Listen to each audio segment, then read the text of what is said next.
So good morning again and happy Friday and happy St. Patrick's Day from the Human Resources and Civil Service Training and Development folks. I'd like to introduce Kyla Freeman, Good morning, everybody. and we thank you for joining us for our Women's History Month event, and we thank all of our panel members for joining us, wishing you also happy Friday, happy St. Patrick's Day. So if you're on our speaking panel, please have your camera on. If you're an attendee, camera off, please. And what I'd ask is, ladies, please give us a quick hi, your name, department, and then I'm going to turn over for Kyla with her questions. And thank you all again. Okay, awesome. Welcome, everybody. I'm so excited to be hosting this event with Jason. And we have, as you see, a very broad panel here today. So today, all I'm going to do is I'm going to ask the question, and then I will actually introduce you, but I'll have you introduce yourselves by your name and what you do here for the city. And then I'll call you by name so that way it doesn't get like all disorderly or no one knows when to speak when. Okay, so we can go ahead and start with Lisa Frank. Hi, I'm Lisa Frank. I'm the city's Chief Operating and Administrative Officer. It is really good to be here with everybody today. Okay, and then Jennifer, you can go next. Sure. My name is Jennifer Olzinger, Office of Management Budget, and I am the Chief Procurement Officer for the city. Awesome. Okay, and then Christia, you can go next. Sure. Good morning. Happy St. Patrick's Day, everyone. I'm Krisha Kubiak. I am the city solicitor and chief legal officer. Awesome. Thank you. And then other Jennifer Gula, you can go next. Good morning, everyone. I'm Jen Gula. I am the city's finance director and treasurer of the city and City of Pittsburgh School District. Okay, Heidi Norman. Good morning, Heidi Norman. I am the CIO and director of the Department of Innovation and Performance. And then Rachel, you can go next. Good morning. I'm Rachel Heisler. I'm the Deputy City Controller, and happy second day of March Madness. Oh, yes. Okay, and then we can have Linda Barone. Good morning, everyone. I'm the Assistant Chief of Operations, actually the Acting Deputy Chief for the Pittsburgh Bureau of Police. And then Amara Gilchrist. Good morning. It's great to see all of you and put names to faces, as we become more familiar. I'm Amara Gilchrist. I'm the Deputy Chief, the Department of Public Safety, Bureau of Emergency Medicine. And then last but not least, Catherine Vargas. Hi, good morning, everybody. My name is Catherine Vargas. I am the Director of Parks and Recreation. Awesome. Okay, so thank you for all your lovely intros. So if anybody has any questions at any point that you want to ask as a follow-up, then please just put it in the chat, and then Jason can monitor the chat and then come on and ask if you have any follow-up responses to their answers. So we have some great questions. We may not hit them all today because we don't want to rush anybody through their responses. And so hopefully you can find out more about all the lovely ladies that we have here at the city. Obviously, this is only just a portion, but in leadership, so that we can find ways to just see what they do at the city and how they make an impact here. So the first question for you all is, and then I'll have you actually, if someone wants to volunteer first as well, by all means, you can raise your hand or just I'll come off mute to get started. So earlier in your life, who were some of your role models, and do you have additional ones now? So whoever would like to go first, we'll start there and then we can move on. Sure, I'll go first. I guess I'll be there you go. Never mind. Nope, you got it, Jennifer. Thanks, Chief. Earlier in my life and my previous job at Education Management, I would say that my Director of Procurement at the time, Brian Smith, was a very big mentor for me. He taught me so much in the 5 years that he was there. And really gave me a lot of opportunities, promotions, really like let me speak of like what I wanted to get into and guided me and made, like made those things happen for me and gave me, got me where I am today, honestly. So I would say he is my biggest role model. Awesome. Thank you for sharing. Mine's my mom. Awesome. My mom was literally a coal miner's daughter from Scranton, and finished high school, and that was sort of the end of her education, and was a brilliant person who took on so many challenges in our community and was so creative. I grew up in a relatively small town. Our phone book was coded. She knew who all of our neighbors were, how they were going to vote, who you needed to go to if you needed to raise a school bond, who you had to go to if you had to stop the Walmart from coming, which is something else she did. And you know what my mom showed me is that leadership comes from everywhere, and anybody who's got a heart and can use their brain can figure out how to use the tools around them to get something important done. And I just carry that with me all the time. I'm going to tap after Lisa, because I have to agree as well. My mom raised a family of 14, and my dad worked around the clock, and she believed in the golden rule. You treat people as you want to be treated. And that's how she raised her family. On the job as an officer that I've been on for 44 years, I've had many role models. Being a young, dumb, naive rookie, starting my career up at Zone 2, Commander Gwen Elliott, who's no longer with us, was a very good role model. She cared about people, she cared about kids, and she cared about what she did and how she did it. There were also several other role models that came after that. A good friend of mine is Marita Bryant as well. She left our department and moved on to work for the county several years. And right now she's come back because she loves her job as much as I do. And she's in our cold case unit. Chief Robert McNeely left the department in 2006. And he brought us through some tough times when we lost probably almost several hundred officers and had to hire several hundred officers. And we had a really young, inexperienced police department at the time, and had gone through the consent decree, and really showed what leadership was all about, bringing everybody together to be able to work together and achieve a lot of great things on that. And he believed everybody came to the table with something of value. So I've had a lot of great examples as role models, and I guess that's why I'm still here and still like my job. I think mine kind of builds a little bit from what Chief Barone shared, that, I feel like I've been really fortunate to have really fantastic supervisors who've also served as role models and mentors to me. Two in particular, I worked for, it was actually my first internship out of grad school, which was what brought me to Pittsburgh anyway. So it was one of my first early kind of experiences. I worked for the Bloomfield Garfield Corporation as an assistant for Aggie Bros, who some people might know.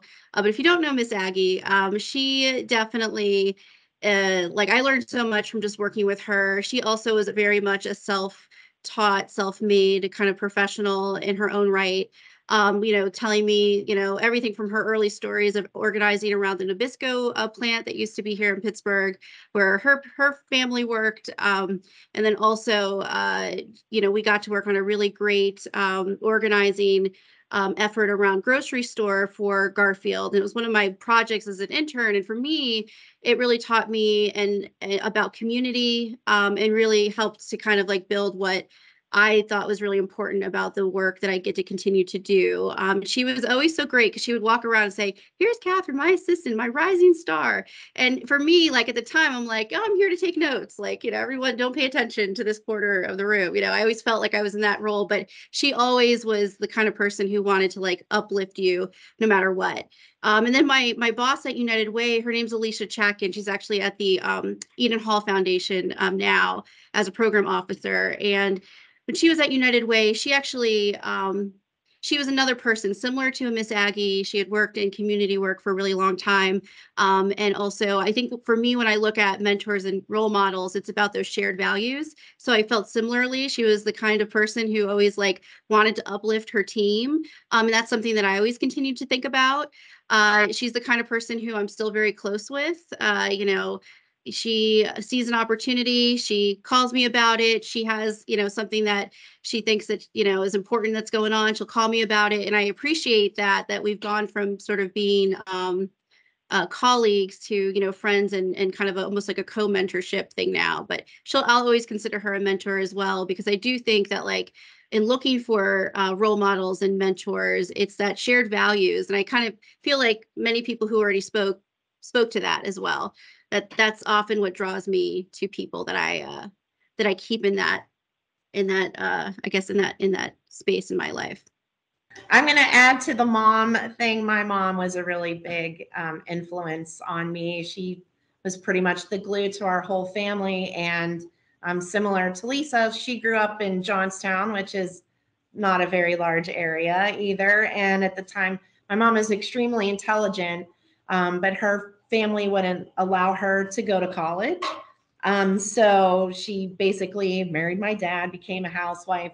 And then some years later, while all of us kids were in school, she went back to school and she graduated and got her degree and then ended up becoming a staff accountant at AAA. So she transitioned from one area and took, I guess, what people wouldn't allow her to do and said, I don't really care. I'm going to do it on my own anyway. And then my aunt, who actually had been investment officer at the city of Pittsburgh for like 30 years, which is weird because I assumed the same position probably about 6 years or so after she had retired. And I sat in the same office. So it was strange. Some of the bankers that I met with also knew her as well. And so they thought it was they thought it was great actually, but it was kind of funny to see another Gula sitting in the same chair, just another generation later. And then after that, Margaret Lanier. So Margaret was the city's prior director and treasurer. And I worked very closely with her over the 20 or so years that I've been here. But she was always a real big proponent about promoting within, and she had a lot of confidence in me. So I got a lot of opportunities presented to me because of her, and she taught me an awful lot. And I got to be her assistant director, and she and I worked wonderfully together. And to this day, we still have a really wonderful friendship. So I owe a lot to her. I'm going to echo the mom thing. And I also my mom was raised by a very strong woman. So my grandmother also was a big influence in my life. She had a long career she did payroll for a company in Washington, PA. And my mom spent 37 years in a public school classroom. And I also have just been very fortunate to every supervisor until I've started with Controller Lamb 2 years ago, has been female. So my career was molded by strong women who helped mentor me along the way. Sharon Werner, who's now at PNC Bank, and my former boss at the Committee for Responsible Federal Budget is Maya McGinnis, who just really coached me in working public finance is generally a male-dominated field, and really coached me in how to navigate that, because it's a unique. I think it's not unique across our economy, but it's very male dominated, and they really helped me navigate that. So I feel very fortunate to have been exposed to brilliant women, from birth with my mom and my grandma and throughout my career, and working alongside of all the awesome women on this panel. So my initial role model was my father. And my father, because I grew up with 3 brothers, And I think that's why I gravitated towards a male dominated career path. So my dad, because I would see him, my mom was a stay-at-home mom. There was 5 of us children, and she worked so hard, but so did he. And I didn't see him a whole lot. And as I got older, it's like just learning more about the value he put on taking care of his family and making sure we always had what we needed. That echoed years down the road in my life, working with the Bureau of EMS. And I think my first mentor was John Moon. He's the first chief that I met here when I started, and he sort of took me under his wing and mentored me and taught me the importance of diversity and within public safety, period. The next chief I would mention is Boshin, and it's Boshin because when I started with the city, I was an EMT.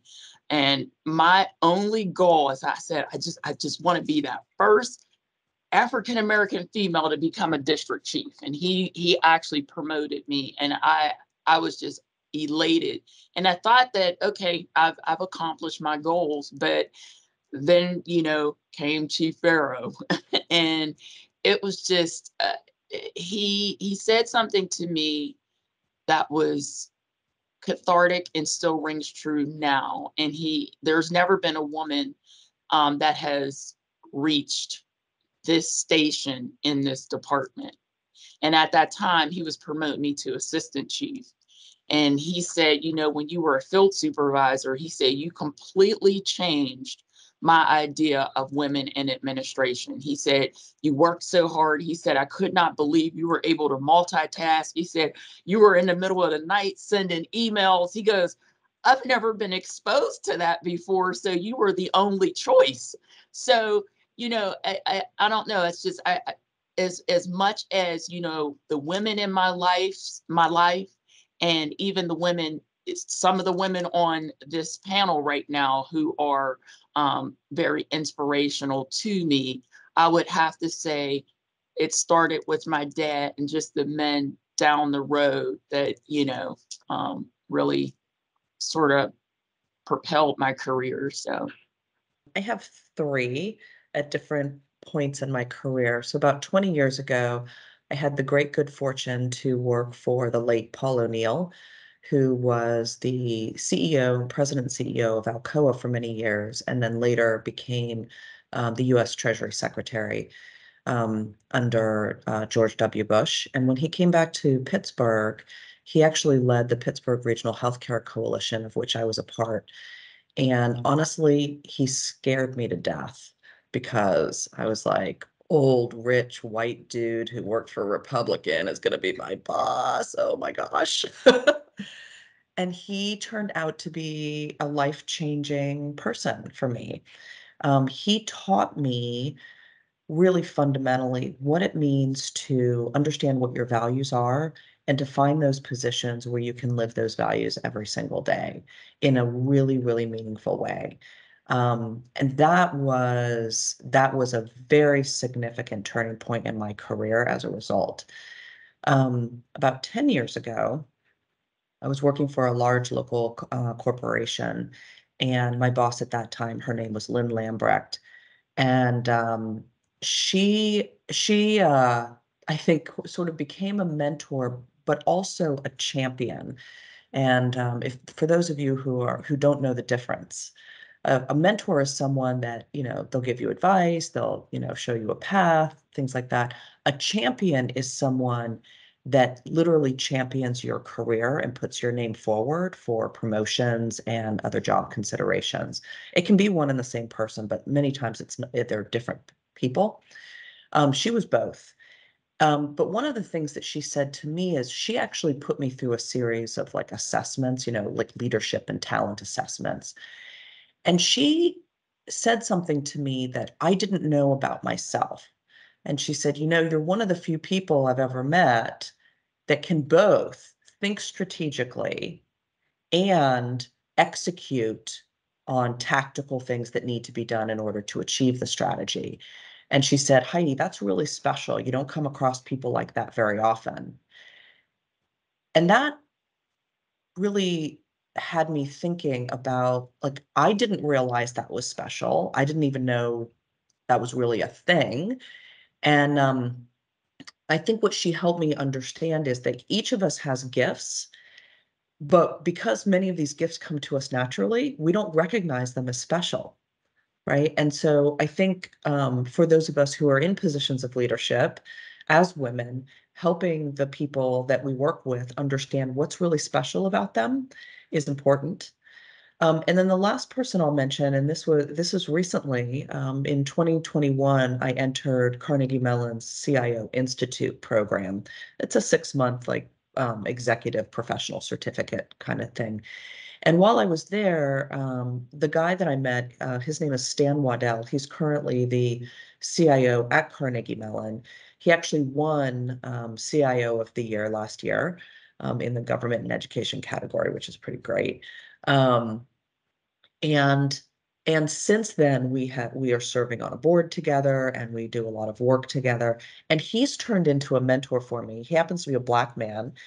And so we've talked about within IT, whether you're female or you're minority, that's pretty unusual to have someone like that at the head of an IT organization. And so we talk about what that means and what it means to be open and thinking about preparing managers, supervisors, assistant directors, and others to be able to step up in the future, and how we go about doing that, and holding ourselves accountable as leaders who really are required to give back.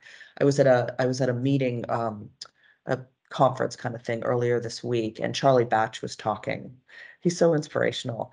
And he said something that I thought was really pretty cool. He said, first you learn, and then you earn, and then you return. And so that's what Stan and I have been talking about, is how within our current roles as minority female leaders in IT, how do we return and give back to the people that we work with? I think for me, my role models really come from the women that I've worked with all the years. So I used to be part of, still am, Women's Law Division at the Allegheny County Bar Association. And I went there month after month. And sometimes when you're at a job where, there's not many women in that job, when you're just run down and you're feeling like nobody understands you, when you come together with a group of women peers and you can really get their advice on everything from, what daycare to go to how to deal with not being listened to at a meeting. It's the inspiring stuff that really kept me going. And I had that early on in my career. And I will say that kind of the peer group that I have as a bunch of women lawyers, they are the ones who built me up all these years. And I highly recommend. Sometimes we always look at the people above us, but really it's the people who go through this with us that end up being our real supports. So for me, I have to say, of course, my mom, she was just very inspirational. I would say the best way to describe her is wise, in her ways. So I learned a lot from that. I grew up with 3 brothers too. So, just taught me to be wise and taught me to be strong and to hold my own. And I think, I left Pittsburgh at an early age and arrived in South Florida. Well, actually going back to Pittsburgh, I worked at a local plant warehouse, which is where I got my love for plants and trees. But the woman that owned the company, Carol Horowitz, still owns Plantscape, which is an amazing company, here in Pittsburgh. Learned so much from her. She took me under her wing when I was like 15, 16-year-old girl to learn about design and the value of plants and what, environments, interior environments, exterior environments mean to people and how you relate to those. So I think that was my first real taste about how, around just nature and what the value of it brings to you. And then when I moved to South Florida, I worked for a municipality there, and the vice mayor there, who ended up being the Florida League of Cities president, and then she went on to the International Leagues of President, took me as she was my greatest mentor, learning about public service, all about how government runs. which was an amazing education, being young, you know, in my 20s, going to college, and then just having this real life powerhouse, you know, person as a mayor, our first mayor, female mayor in that city. And then, of course, returning back to Pittsburgh and working under Marty Eisler, who is an amazing mentor. She was our shade tree chair here, taught me so much about the inner workings of, you know, government and how to get things done.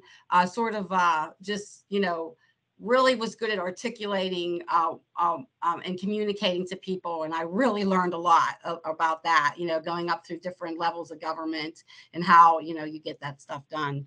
And I think I also have to say that, you know, working with the people that lift you up. I mean, I'm really proud to say that I am the a female supervisor of 16 men. There's no other women here.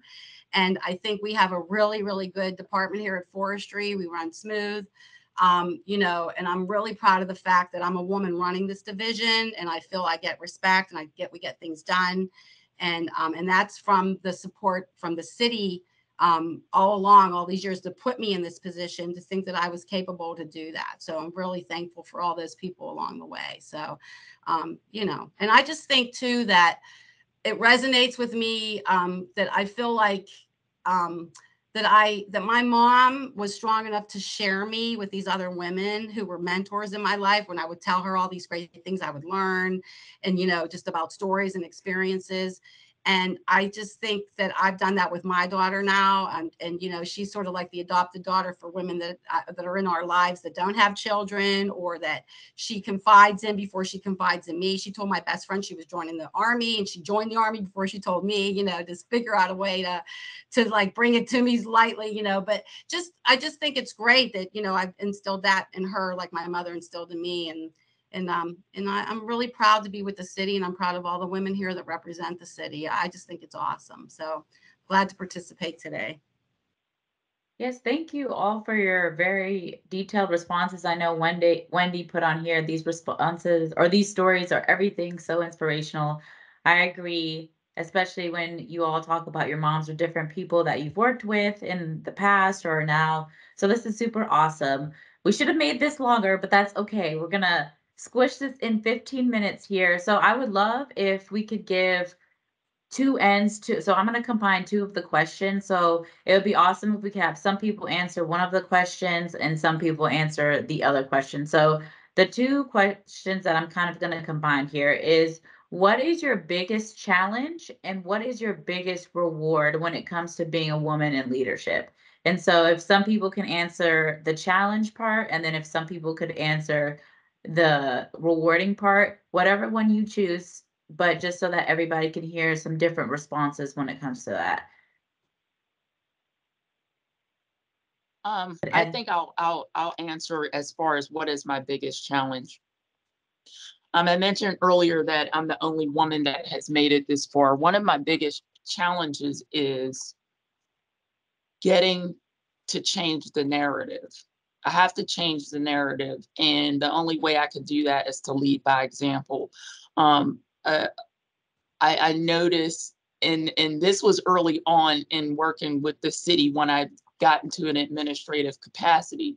I would sit in meetings, and they would address Sergeant so-and-so, Commander so-and-so, Lieutenant so-and-so, yet I ranked higher than everybody in the room.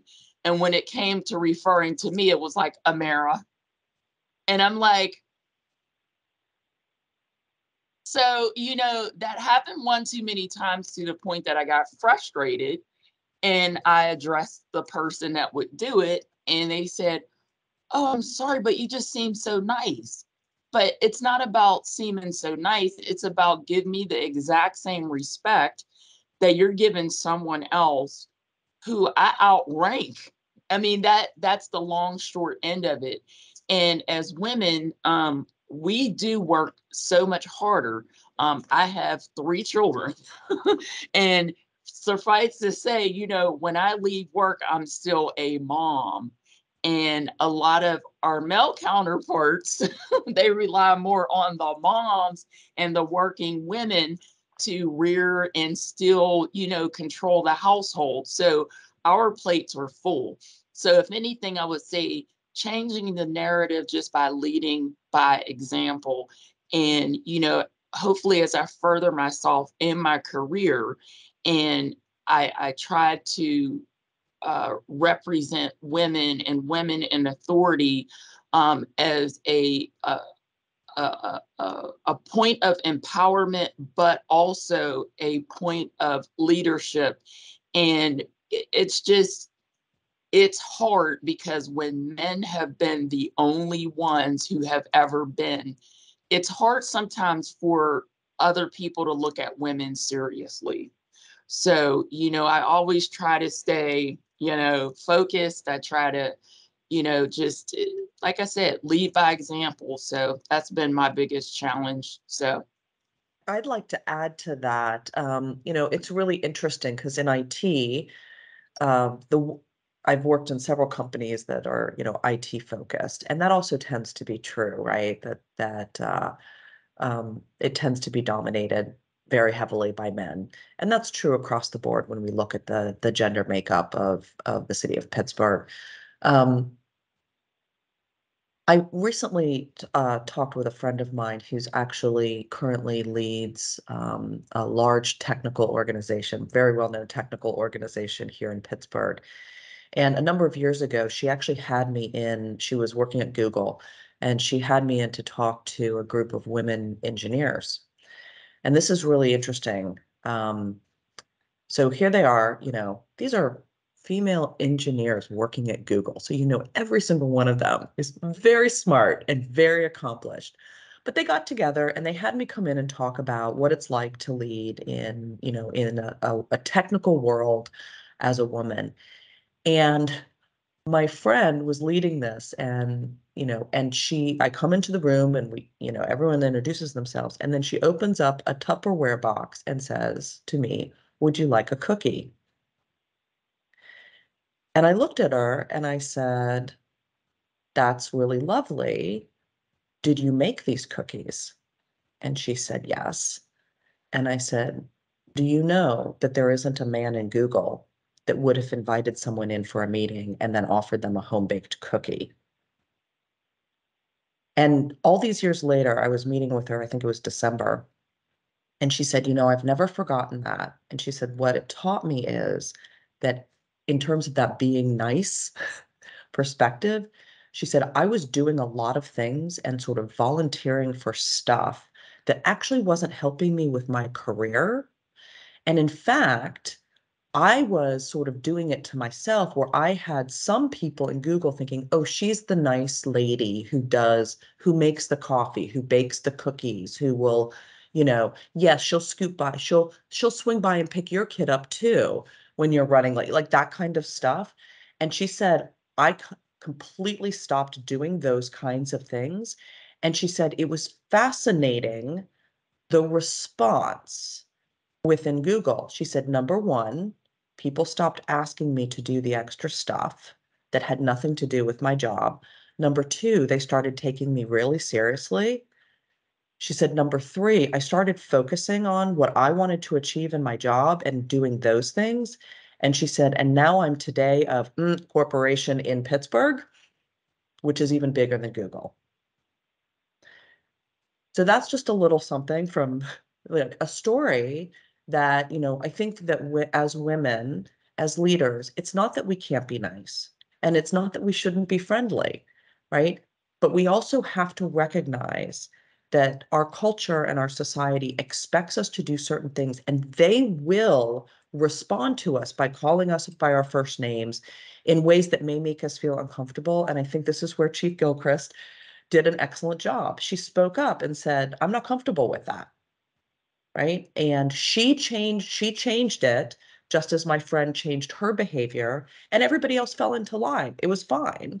But sometimes we just have to have that little gut check with some folks to make sure that that respect and the focus on the incredible and hard work that we all do is actually being noticed. And it's not, wow, she's emailing me at midnight. That makes her great, right? Like we shouldn't be emailing at midnight. We should be promoted because we are darn good at our jobs and it has nothing to do with what you're doing at midnight. Right? So. No, thank you for sharing. That was very impactful for sure. Rachel, you had something to add?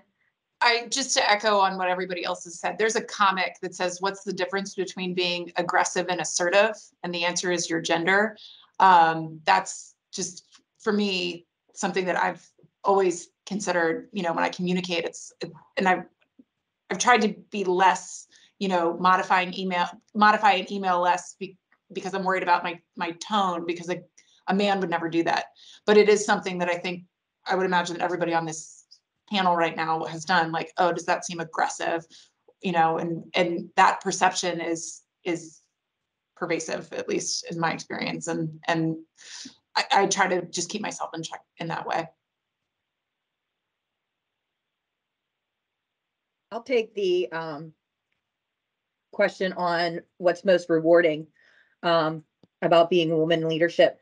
For my experience, it's when I see my team succeed and grow.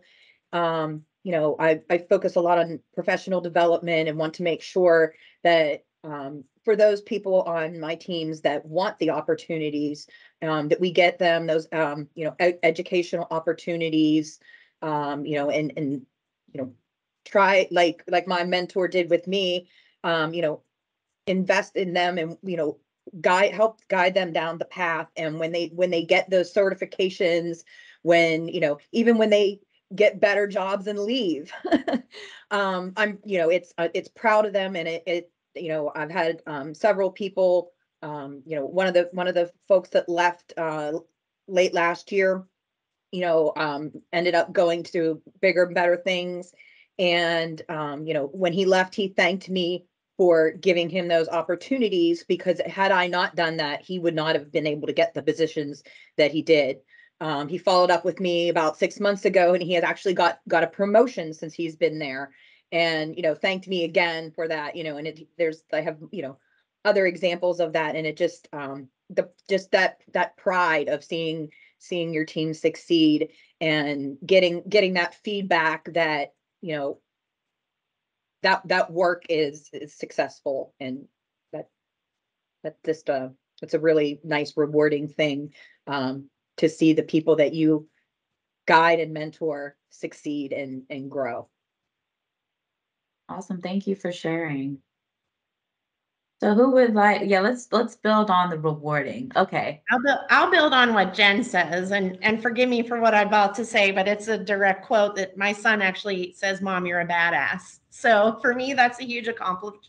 He's 13. So if you can imagine, he's a 13-year-old boy, but he thinks that Mom is really awesome for doing the job that she does. And he knows that I work really hard at work.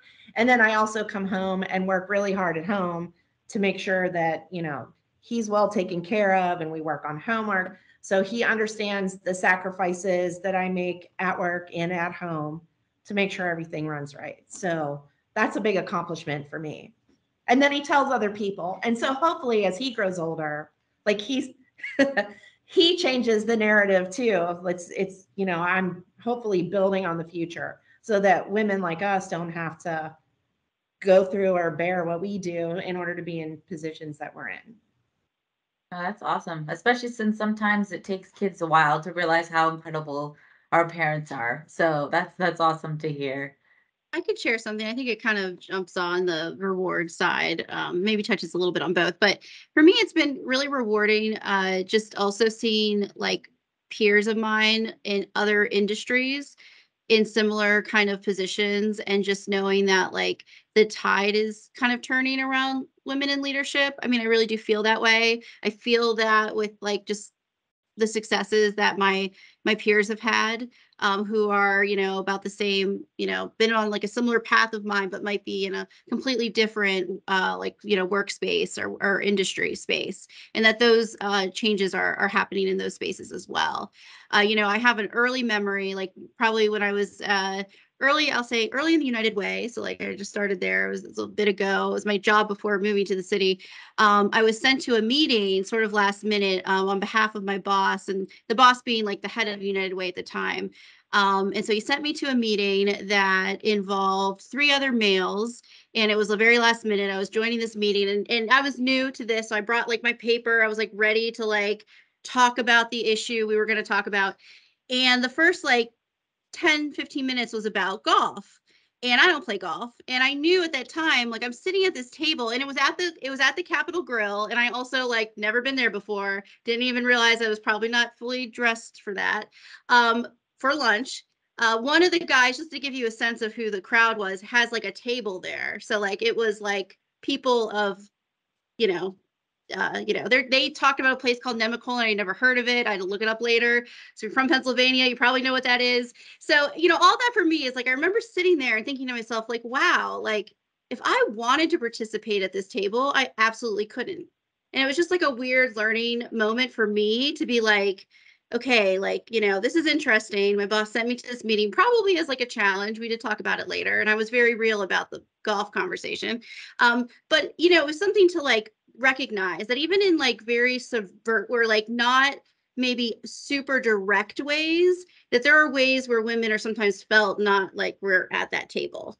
Like I definitely in that moment felt like I was not at that table. And maybe it was my age, and yes, I was new and I was filling in for shoes of somebody else. But that experience definitely. So now, like when I see myself with my peers and we're kind of like, I think all of us are in like I mentioned, like in really good spaces in the work that we do. And we're all females, and we get to have those same conversations, but it's more about what work is like. And I just always think back to that. Like, I do feel like the tide of like that table, like that room is like shifting a little bit. I'm sure if that same group of people got together, in fact, it would be, I actually know that same group, that same like who were in those roles at that time, that table would look very different, and it would be more females, and just a different audience. So anyway, all that to say, if you ever early in your career feel like you're sitting somewhere and you don't fit there, don't let that make you feel like you don't fit. It's actually like maybe that community hasn't had that presence at that table yet. And I do feel like sometimes there are, for me, a challenge that I've reflected on that I think I've gotten over at this point is early on not feeling like I belonged in places, but then recognizing that like, no, I actually do belong, and perhaps the places maybe need to just change a tiny bit. That's nothing against women who play golf, by the way, because I just happen to not. But it was a very interesting, for me at the time, like experience with where I was professionally. So I have to add to that. When Amira said you've got to change the narrative, and when someone brings a problem, hopefully with a solution, we need to be part of that solution. When you say change the narrative, you take the first step to change that narrative. I mean, I've been in recently a former president of an organization, the first female president in a mostly male organization. And there were things that they did, and I don't play golf either, but I do a lot of other things that they don't do. So you bring that to the table, and then you bring others with you. It makes it sort of balanced, so that you open your counterparts to new things. And I think it's a balance there you have to bring. So you change the narrative, you be part of that change. And I think that's where we're driving to. You want to be a better group, a better society. You all have something, we all have something to contribute in a very positive manner. And I think we take that step to do that. And that helps not only those that come after us, but those we learn from those that have gone before us. Thank you so much. Very well said, everyone. I actually wanted to say I had one other thing to say. Okay, yeah, of course. I have been with the city for 24 years, and this is the first time, and I will say not just this meeting, but there was a meeting that I was on, was it last, oh gosh, I guess this Women's History Month, or, there's been several. So I will just say this month. In the 24 years I have been here, this is the most inspired I have been. This is the most diverse that I've seen, diversity as I've seen in the city. And I'm not just talking about women's and African Americans. I'm talking about all genders, all races, all ethnicities, all gender. I mean, it's just great. And it's just like, it is so nice to have this safe space with you wonderful group of women and just listening to all of our stories and knowing that our challenges are not unique to ourselves. It's almost like I'm listening to everyone and I said, oh yeah, I went through that. Oh yeah, I know about that. Oh, yeah. So it's like wonderful to know that you're just not by yourself and this is just not going, you're not the only person going through this. It's happened before. I'm looking at these women who are still standing tall, who are still smiling, and they're still pushing forward despite all of the things that have been challenges to all of us. So for that, I want to say thank you to everybody. Thank you. Thank you for that addition. Thank you, everybody, for Thanks, Chief. attending. I know some people had to hop off, but once again, please check out the comments. They make me feel good. I really enjoy hearing everybody's stories, who their mentors are, some of the struggles that you've had, and even some of the successes. So once again, truly grateful, truly thankful that everybody, we had a, pretty big audience too. So I'm really glad that everyone could hear. Thank you once again. And then Jason, if you want to come back on, if you have anything else to add. Nothing big. Anyone who's still on the panel, that what you would say to a younger version of yourself or a young person who's still in school right now or is just entering their professional work career to say, hey, kiddo, here's what I would tell you. I've ended up here. Here's what I would tell you at your age and stage. I would say never doubt yourself and what you can do, with hard work and, just, don't ever sell yourself short of what you can achieve, because I did that when I was younger. I thought, I can't do that. I can't do that. And I've proven to myself, yes, I can. So that's what I would tell younger version of myself or others. Okay. Thank you. Thank you.